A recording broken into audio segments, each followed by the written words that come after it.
بسم الله الرحمن الرحيم أن الحمد لله نحمده ونستعينه ونستغفره ونعوذ بالله من شرور أنفسنا ومن سيئات أعمالنا من يهده الله فلا مضل له ومن يضلل فلا هادي له وأشهد أن لا إله إلا الله وحده لا شريك له وأشهد أن محمدا عبده ورسوله صلوات الله والسلام عليه.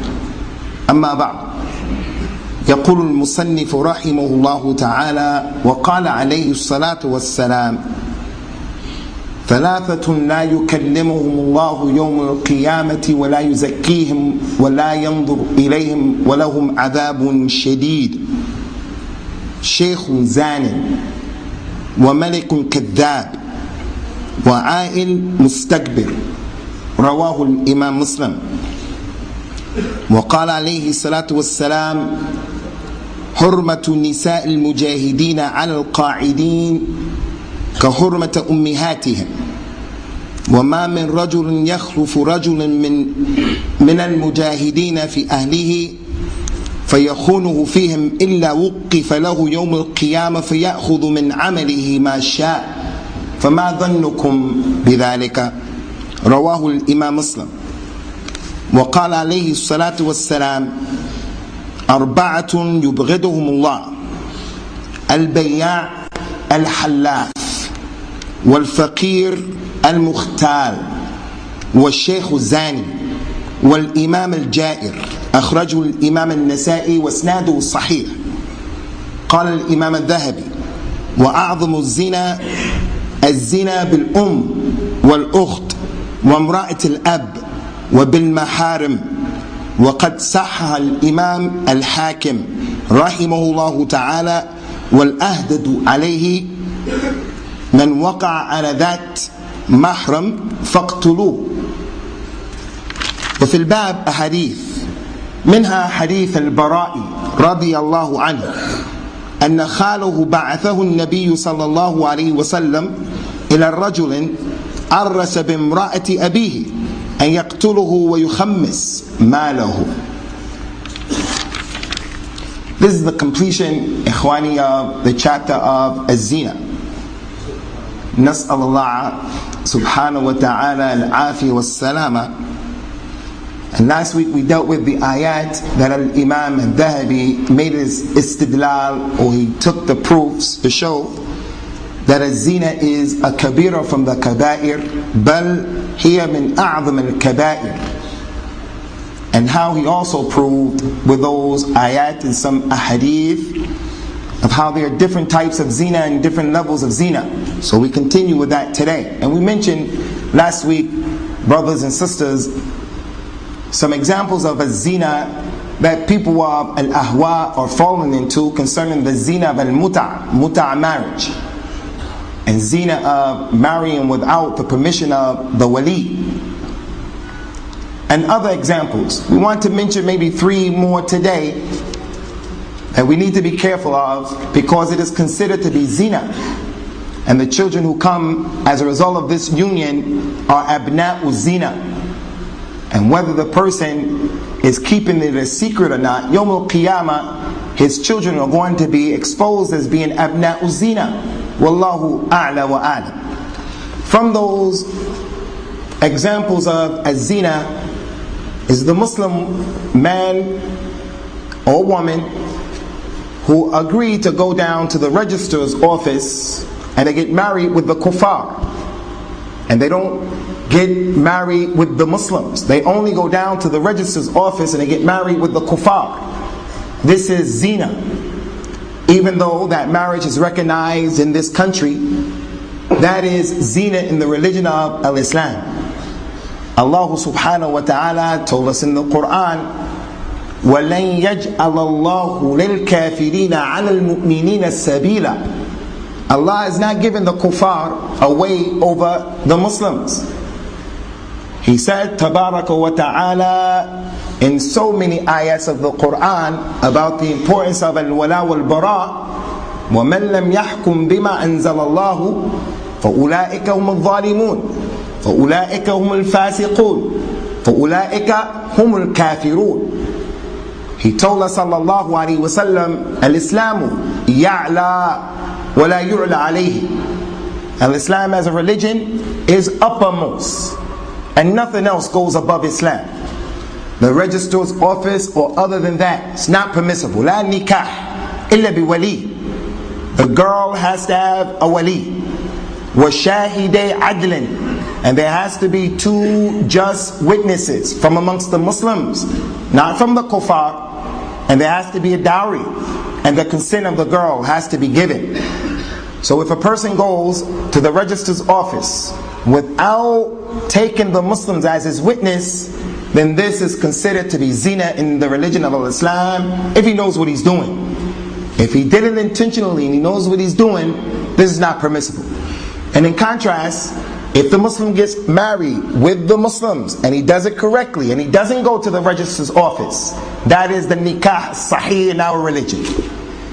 As for the person who wants to get married in front of the Muslims and he wants to go to the registrar's office for some political reason or some social reason to protect himself, to protect his children, then that is permissible.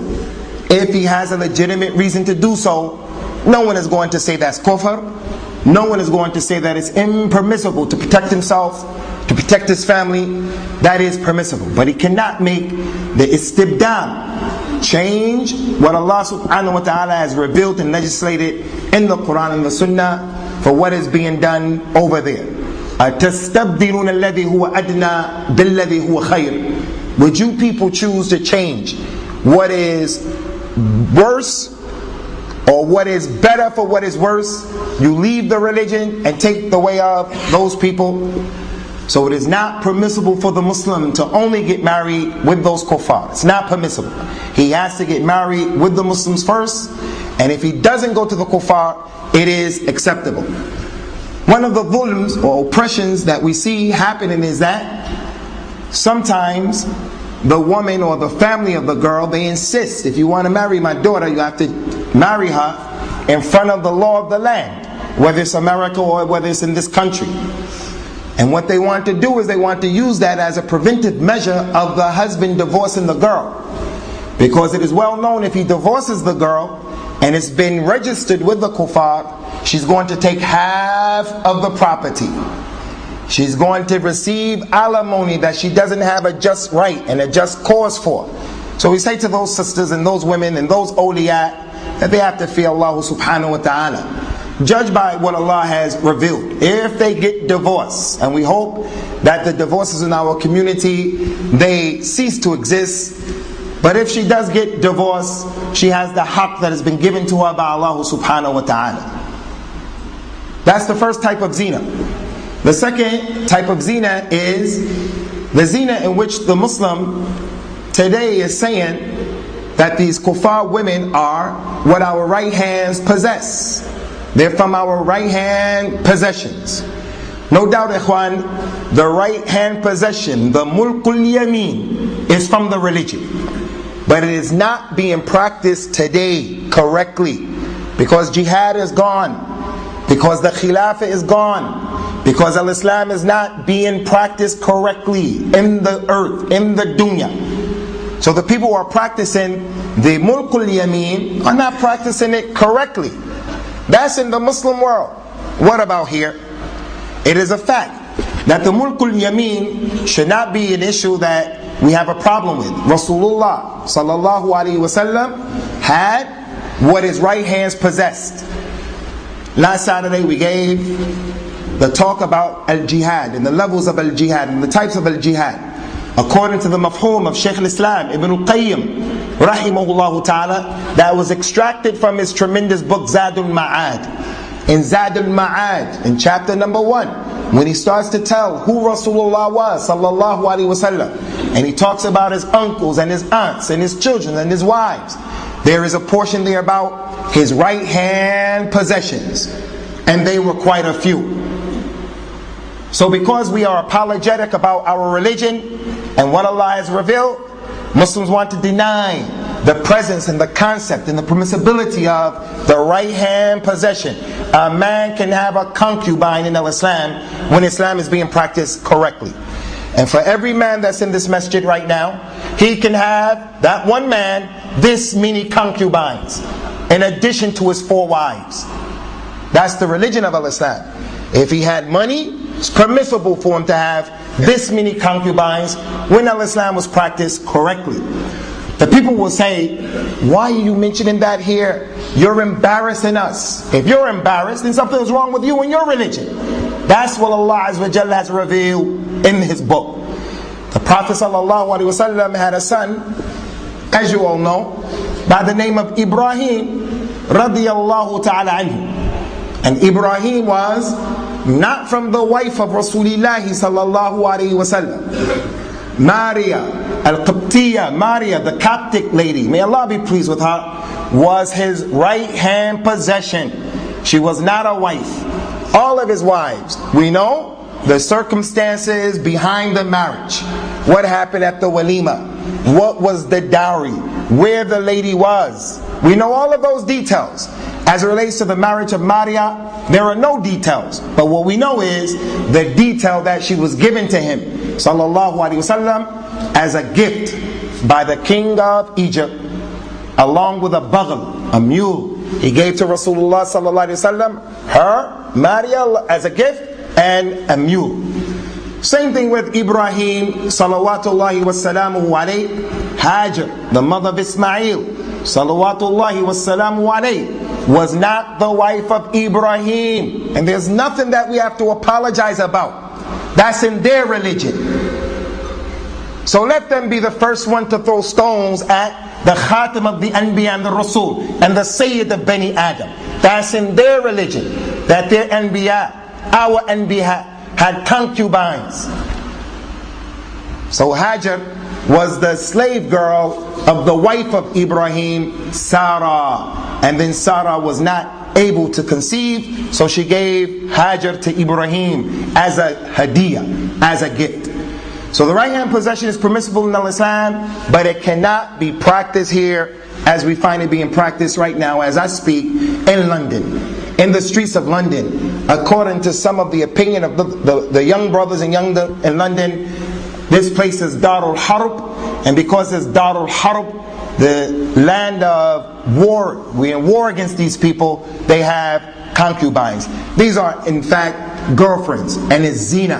And children who come from that bond and that union are abna'u zina. Lastly, ikhwani, it is not permissible for the Muslim man to marry the non-Muslim woman, nor is it permissible for the Muslim woman to marry the non-Muslim man under any circumstances. The Muslim man can marry a woman from Ahlul Kitab as long as she is not a zaniya, as we mentioned before. That is, she is not a practitioner of a zina right now. He can marry her. She may zina in the past, she left it alone, and she's just with him. It's permissible for him to marry her. Even if she says, Isa is ibn Allah, and Maryam is the Zawja of Allah, or Maryam is the Ummullah. Sallallahu subhanahu wa ta'ala yahfidhuna min ash-shirk wa kufr. Even if she says that, they're from Ahlul Kitab, and Allah Azza wa Jalla knew what and where He was going to put His Risala. To marry the Sikh, to marry the Hindu, to marry anyone who is an atheist is not permissible in the religion of Al-Islam. Ya ayyuhalladhina amanu idha ja'akum al-mu'minat muhajirat فَلَا تَرْجِعُوهُنَّ فَامْتَهِنُوهُنَّ اللَّهُ أَعْلَمُ بِإِيمَانِهِنَّ. If those believing women come to you, O you believers, then test them about their iman, test them about their faith, see if they're really believers. Ask them about the religion, which is a dalil. If you have doubt about someone's Islam, someone wants to work for you, you have doubt about his Islam, ask him about the arkan of al-Islam. Ask him about the arkan of al-Iman. Ask him about the names of Rasulullah's wife, sallallahu alaihi wasallam. And issues like that, it's permissible to give these people the tests. Allah knows best as to their iman. فَإِنْ عَلِمْتُمُهُنَّ مُؤْمِنَاتٍ فَلَا تَرْجِعُوهُنَّ إِلَى الْكُفَّارِ لَا هُنَّ حِلٌّ لَهُمْ وَلَا هُمْ يَحِلُّونَ لَهُنَّ. If you find and you're satisfied that those believing women who made hijrah to you, if they are believing women, then do not return them back to the kuffar. Those women are not halal for those kuffar, and those kuffar men are not halal for our women. So clearly, the Muslim woman cannot marry a non-Muslim man, and the Muslim man cannot marry the mushrika. We explained that ayat, that the people have a shubha concerning those people who are the zani and the zaniya. The zani and the zani, they cannot marry anyone, but the ayah said except a mushrik or a mushrika. And we explained this is a ayat that's telling us the news, and it's not an insha of a hukum. Concerning today's hadith, the first one Al-Imam Al-Dhahabi mentions is the authentic hadith that clearly proves and illustrates as zina is a kabira from the kaba'ir. There are three people who Allah will not speak to them yawm al-qiyamah, and that's a fitna that the Lord of the world does not speak to a person yawm al-qiyamah. Everyone wants Allah to speak to him yawm al-qiyamah. Nor will Allah give them the tazkiyah. He will not purify them from the dhunub and the ma'asi. Nor will He look at them yawm al-qiyamah, and they will get a grievous punishment. The first one is the sheikh who has made zina, the elder man who has made zina. The second one is the king or the ruler who is a liar. He is a kadhab, not just a kadhib, but he is a kadhab on the sigha al-mubalaga, pathological chronic liar, kadhab. And the third one is a person who is a'il. He's poor and he's mustakbir, and he's arrogant. He's poor and he's arrogant. These three people are falling into a major sin because the way that they are would suggest they're the last people who should be falling into these crimes. Why does Allah subhanahu wa ta'ala not speak to or look at or purify the sheikh who is a zani? It is because he, more than anyone, should have the ability to control himself. He's a sheikh, he's an older man. He told the young people sallallahu alaihi wasallam, Ya ma'ashar al-shabab, man istata'a minkum al-ba'a falyatazawwaj. You young men. He addressed the young men because they're the one who have the biggest fitna of the shahwa in the summertime. They're not married. They're young. They have the quwwah of the shabab. Oh, you young men, whoever has the ability to get married, you can pay, and physically you can take care of being married to a woman. Then hurry up and do so. And whichever one from amongst you can't get married, you don't have the ability, then fast. Then fast. Why did he mention the shabab as opposed to saying, Ya ma'ashar al-rijal, oh you men? Because usually it's the young man who has this problem. Whereas the older man, he should have the ability to control himself a bit more. The man came to the Prophet sallallahu alaihi wasallam, an older man, and he said, Ya Rasulullah, هل أقبل أهلي وأباشرها وأنا صائم؟ قال نعم. Ya Rasulullah, while I'm fasting, can I kiss my wife and can I hug her and be affectionate to her? He said yes. A young man came and asked the same question, Ya Rasulullah, هل أقبل أهلي وأباشرها? Once he saw that answer, he thought he was going to say yes. He said no. The people started looking at each other as if to say, this seems to be a contradiction. Why would he say yes to him, no to them? Rasulullah told them sallallahu alaihi wasallam, Inna shaykha yamliku nafsahu. The elder man has the ability to control himself.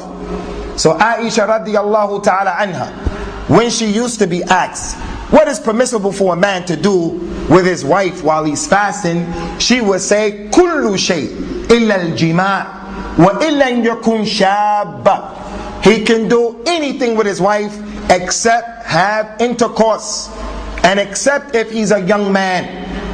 Except if he's a young man, out of fear that the young man is going to fall into that which is going to render his fast null and void. So the sheikh, he should have the ability to control himself. Inna Allah a'adara lirrajulin balaga sittin min umrihi. Allah will not give an excuse. He will not accept the excuse from a man who has reached 60 years old. The fact that he doesn't pray, the fact that he falls into zina, the fact that he drinks khamr. Allah won't accept from him his excuse because he's old enough and mature enough that he should be more disciplined than that. As for the young man, Allah Ta'ala loves the udhr. He loves to give people excuses. He knows best who He created and how He created them. So the Shaykh Az-Zani falls into a kabira, and that's the shahid from this hadith. As for the king or the ruler who was a liar, why is he lying? He's the king. Why is he lying? Lying is a sign of weakness, ikhwani. People lie because they are afraid of getting in trouble with other people. Who is the king afraid of? He has the law in his hand and the power in his hand. So if he's lying, it is an indication that he must be doing other things in order to be a pathological liar.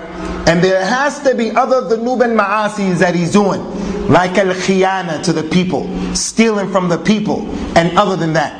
And lastly, the one who has committed the kabira is the person who is poor, but he's arrogant. He's poor and he's arrogant. I heard something that was amazing that comes from our culture.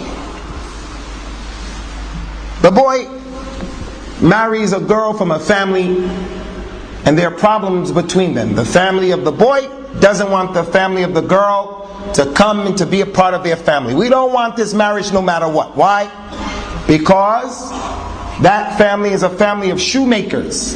The father, the grandfather, the great-grandfather, they were shoemakers, or they were butchers, or they were herdsmen. And our family, we are landowners. We are the landlords, or we are the ones who were the umara. So every opportunity that this family gets to make that other family upset, they take advantage of it. The family is present, visiting, having dinner. Normally if someone calls, the mother will say, Assalamu alaikum. No, my husband is not here. No, Abu Tariq is not here. No, Mustafa is not here. But because the other family is here, she says, no. Chaudhry Saab is not present. He's not here. To make them feel that they're down. And she herself is renting. She's not a landowner. She's paying rent. She herself is poor. But she says that in order to make other people down and to put herself up. So from the people who are falling into the kaba'ir is the a'il mustakbir. You're a poor person and you're mutakabbir because of what your father did or your grandfather did. So those three al-kaba'ir, al-Imam al-Dhahabi brought them in order to show the impermissibility of az-zina as it relates to the sheikh, and whether it's the sheikh or other than the sheikh, it's just worse in the case of the sheikh. The second hadith is a serious hadith, ikhwani, and that is, he said that the hurma of the women of the mujahideen, the sacredness and the sanctity of the women of the mujahideen, his wives, his daughters, his aunts, his mothers, when he goes out for jihad and he leaves one of us responsible for his family, Rasulullah says, sallallahu alayhi wasallam, he said that the hurma of his women are like the hurma of the mothers of the people who are taking care of those women. So just as a man respects his mother and the position of his mother, he has to respect the sanctity of the women of the mujahideen. Because any man who has khiyana with the women of the mujahideen, Yawm al-Qiyamah, that man will be made to stand, and that mujahid will be given the ability to take from his deeds as much as he wants. Rasulullah says, sallallahu alayhi wa sallam, فَمَا ظَنُّكُمْ بِذَلِكَ. After he told them about that hadith, he said, so what's your opinion about that? What do you think about that? The person who's going to stand there and the mujahid is able to extract from him all of his good deeds. So one of the worst forms of a zina is to make zina with the wife or the daughter or the relative of the mujahid who you put responsible for. One of the worst forms of zina is anyone who has a position in this deen, the scholar, his daughter, the amir of the jama'ah, his daughter, anyone who has a position, it is from the serious darajat of az-zina. He said that there are four people, sallallahu alayhi wasallam, that Allah is angry with them. The first one is the businessman who's always swearing unnecessarily. Wallahi is this, wallahi is that. Allah is angry with him. And then he mentioned the next three people were already mentioned. The poor person who is arrogant, and the sheikh who makes zina, and the imam who is oppressive, al-ja'ir. And his oppression here is explained from the other hadith, he is a liar. And Imam al-Dhahabi said, and there are a number of hadith from this chapter, and from the worst forms of zina and the greatest forms of zina, the single greatest form of zina is for a man to make zina with his mother or his sister or the wife of his father or anyone from his maharam, those relatives who he is the mahram. The mahram is different from the muhram. The muhram is the one who puts on the ihram and he's going to make hajj and umrah with a dhamma. The mahram has the fatha. So his maharam, those women he is connected to, he's responsible for them, he's his relatives. That is the worst form of zina. And he said there are a number of ahadith in this chapter. The first one he brings, and he said the responsibility of saying this hadith is authentic lies with Al-Imam Al-Hakim, Abu Abdullah Al-Hakim in his Mustadrak. The hadith says, whoever has relations with one of his mahrams, then kill him. This hadith is not authentic. And that's why Imam Al-Dhahabi says the responsibility of saying it's authentic is on the shoulders of Al-Imam Al-Hakim rahimahullah ta'ala, who was from the mutasahilin in the hadith. So that hadith is munkar according to Imam al-Bukhari and Abu Hatim al-Razi rahimahumullah ta'ala. But in the chapter, in the bab of having sex and zina with the maharam, is the authentic hadith in At-Tirmidhi. And this is the last hadith of the chapter. Al-Bara, and he's Al-Bara ibn Azib, the companion of Rasulullah sallallahu alaihi wasallam. He saw his uncle one day, his mother's brother, walking with his sword, and he had a flag, a black flag, the flag of the jihad, and he was walking by himself. When Al-Bara saw him, he asked him, "Where are you going?" He told him, "Ba'athani Rasulullah sallallahu alaihi wasallam ila rajulin arrasa bimra'ati abihi." Rasulullah has sent me to go to deal with a man who married his father's wife. That was one of the despicable practices of the Arabs in the times of Al-Jahiliyyah. Al-Imam Ibn Abdul Barr, the scholar of the Maliki Madhab, who explained the Muwatta of Al-Imam Malik hadith, 52 volumes. Any Maliki owns, he owes some dua and some favor to Al-Imam Ibn Abdul Barr. He wrote a book about the history and the biography of all of the companions.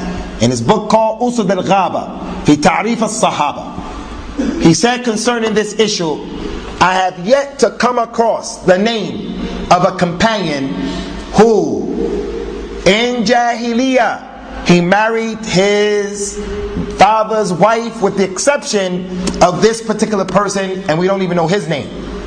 But it was from the despicable practices of the Arabs. Allah Ta'ala mentioned in the Qur'an in Surah An-Nisa, وَلَا تَنْكِهُ مَا نَكَهَ آبَاؤُكُم مِّنَ النِّسَاءِ إِلَّا مَا قَدْ سَلَفَ إِنَّهُ كَانَ فَاحِشَةً وَمَقْتًا وَسَاءَ السَّبِيلًا. Do not marry those women who your fathers married, except what happened already, because that is fahisha, and that is a terrible crime. Khwani, concerning what the Arabs used to do, a man would never marry his own mother. So don't misunderstand that ayah. The Arabs had enough sense in Jahiliyyah for the man not to marry his own mother, but he would marry his stepmother. If his father died, he felt it was an honor to marry his stepmother, to take care of the stepmother. It was part of the ghira of the Arab, that the man wouldn't want another man to come and marry his father's woman, so he would marry them. And they looked at that as being okay. It was from the decrepit understanding of the mentality of Al-Jahiliyyah. So they would marry the stepmother, and Islam made it impermissible except for the man who was married to his mother already, and this ayat was revealed. It was allowed for him to keep that mother. Don't marry what your mother's married. except what has already passed. Whenever a man marries a woman, and this is an important point, not because we need to know it because someone has fallen into it, but from just knowledge of our deen. If a man marries a woman by simply marrying her on paper in front of the people, whether he consummates or not, his father, his sons become haram for that lady. So your wives are haram for your fathers if you come from the loins of your father. And when you marry your mother, your wife's mother is haram for you, whether you consummate or not. A man can marry a woman, divorce her and marry her sister. A man can marry a woman, divorce her and marry her daughter if he didn't consummate with the mother. He can marry a woman, divorce her, marry her paternal aunt, maternal aunt. That's permissible. But under no circumstances is it permissible or is it allowed for him to marry his wife's mother, no matter what. Whether he consummated, he didn't consummate. No matter what. He cannot marry his father's wife. His father's wife who is his stepdaughter. حُرِّمَتْ عَلَيْكُمْ أُمَّهَاتُكُمْ وَبَنَاتُكُمْ وَأَخَوَاتُكُمْ إِلَّا أَنْ قَالَ وَنِسَاءُ أُمَّهَاتِكُمْ. You cannot marry your mothers, your daughters, your sisters, and he went on to mention other people, and you cannot marry the mothers of your wives. وَحَلَائِلُ أَبْنَائِكُمْ الَّذِينَ مِنْ أَصْلَابِكُمْ. And you cannot marry the wives of your sons who are from your loins. So that's our religion, and that's the chapter. The next chapter is the chapter of the oppressive iman, and it is the longest chapter of the Kitabul Kaba'ir. It is the longest chapter. This chapter, and then the chapter of making khuruj against the imam. So Imam al-Dhahabi in this chapter is giving practical advice, and he's making inkar, and he's giving nasiha to the leaders of the Muslims in a practical way. Not by getting on the minbar, not by making khuruj against them, but by bringing to their attention some ayat of the Qur'an. So he was a nasih to the ummah, to the regular people, and to the leaders as well. Because it's a long chapter, inshallah, we're going to leave this chapter to deal with it by itself next week, inshallah. So we're going to stop here after completing the chapter of az-zina. Az-zina is the kabira from the kaba'ir. Your brother's wife. It's permissible for a person to marry his brother's wife if his brother divorces her. It's permissible. There's nothing in the religion to make it haram, and it is a practice of the Muslims today. The brother dies, his brother takes the responsibility of marrying his brother's ex-wife and taking care of the children. That is permissible. Even if the brother doesn't die and the wife is still walking on the face, the brother's walking on the face of the earth, he can marry his brother's ex-wife. It's permissible.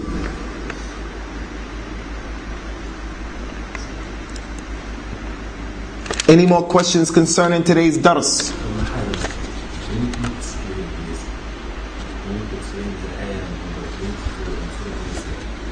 Concerning the maharam that we cannot marry, or the maharam, we're going to start to have a family class, inshallah, on Sunday. We're going to deal with, at one point, those people who we can't marry from our relatives and from those people who are not our relatives. And there are two types of maharam. There are two types of mahrams. The first mahram is the lady who is haram for you forever. She is haram to you forever because of the lineage that you share. Your mother, your daughter, your sister, your aunts, they will be haram for you forever. Your grandmother, your granddaughters. And then there's the mahram who is temporary. My wife's mother, I'm a mahram to her because I can't marry her. I can travel with her to Hajj, I can travel with her to Umrah, I can travel with her to her country temporarily. But if something happens to a person who's in that situation, he dies, he divorces his wife dies, then that lady is no longer considered to be from those women who you can travel with, and you can be alone with. So we're going to deal with that in more detail, inshallah. You said that Hadith Allah will not purify the three types of people. Does that mean that they will not be taken out of Jahannam? Good question, Akhi. The brother asked a question concerning the first hadith, that Allah subhanahu wa ta'ala will not give the tazki and He will not purify those three people who were mentioned: the Shaykh al-Zani, the Malik Kadhab, and the poor person who's arrogant. Does that mean that they won't come out of the hellfire? No, it doesn't mean that. This is a hadith of al-Wa'id, where the person is being threatened by Allah Azza wa Jal or Rasulullah Sallallahu Alaihi Wasallam with a particular punishment. And all of the hadith and the ayat of al-Wa'id means that the person who falls under that description is under the Mashi'ah of Allah. If Allah wants, Allah will forgive him. And if Allah wants, Allah will punish him. That is totally, strictly with Allah Tabarak wa Ta'ala. The one who was a zani and he makes zina with his maharam, Allah subhanahu wa ta'ala may not put him in the hellfire at all. He may not put him in the hellfire at all.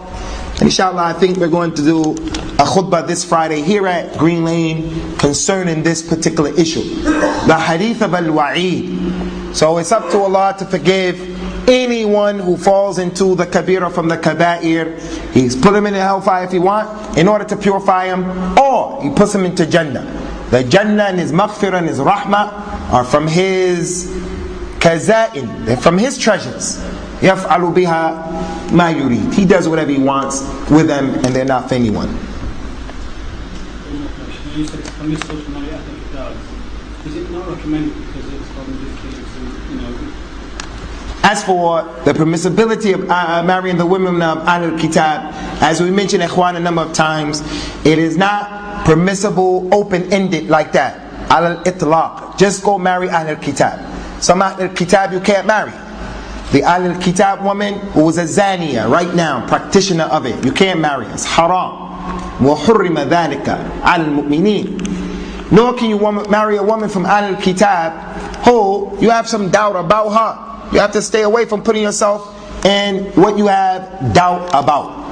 But if she does not fit those descriptions, it's permissible to marry her.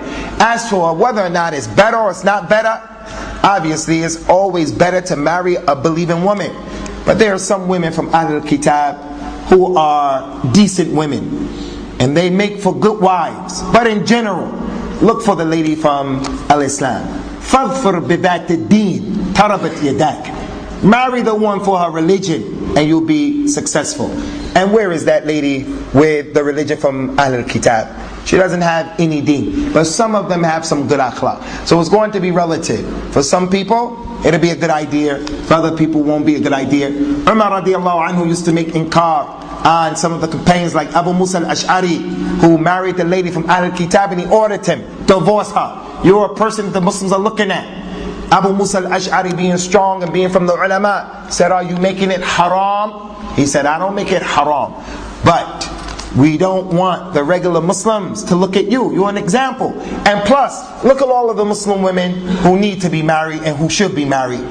So the Muslim has to look at all of those issues. And to me, it's similar to the hijrah fi sabilillah. It's similar to the hijrah fi sabilillah. It's better to make hijrah to a place where you can go and save your deen. But where is that place? It's up to you to find that place. Not everyone can find that place.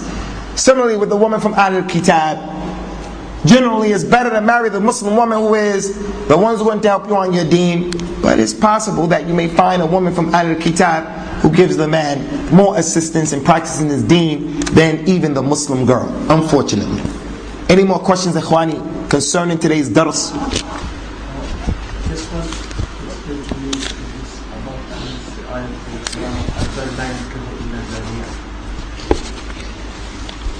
concerning the ayah that we mentioned last week, that Imam al-Dhahabi brought in this book, showing the kabira of a zina.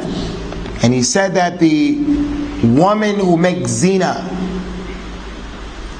who's a Muslimah, she is a zaniya right now. She doesn't marry anyone except a man who makes zina, or a mushrik. And the man who makes zina does not marry anyone except a lady who makes zina or mushrika. We explain that this ayah doesn't make it haram for a person who committed zina in Islam and then he made tawbah from marrying a woman who's a virgin, or a woman who committed zina from marrying a man who is a virgin.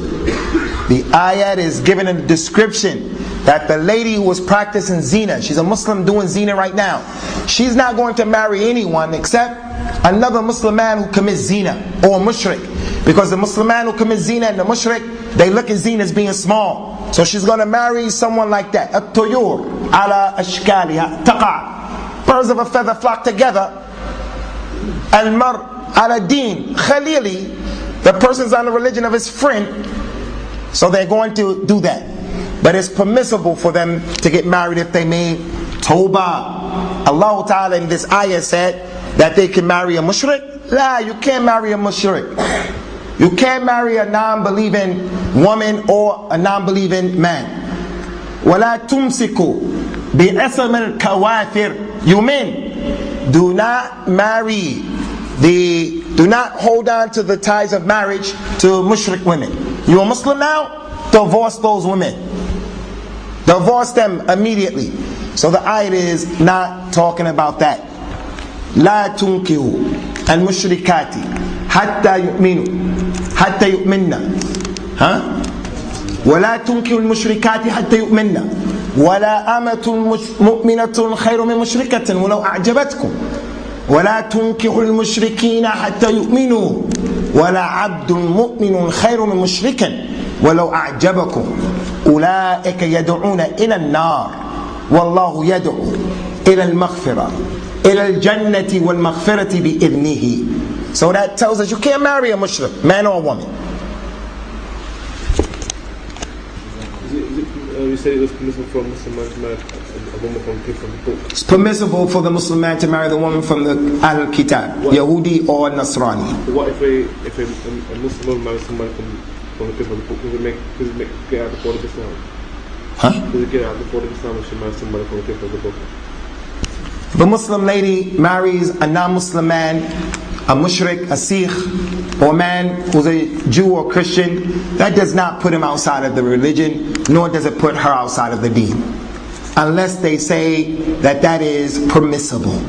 If a person makes istihlal, or he makes this istibdal, he changes this for that, then he becomes a kafir after the argument has been established upon him. He's not a kafir for that particular crime. Last question. Tafaddal. And then Shahid.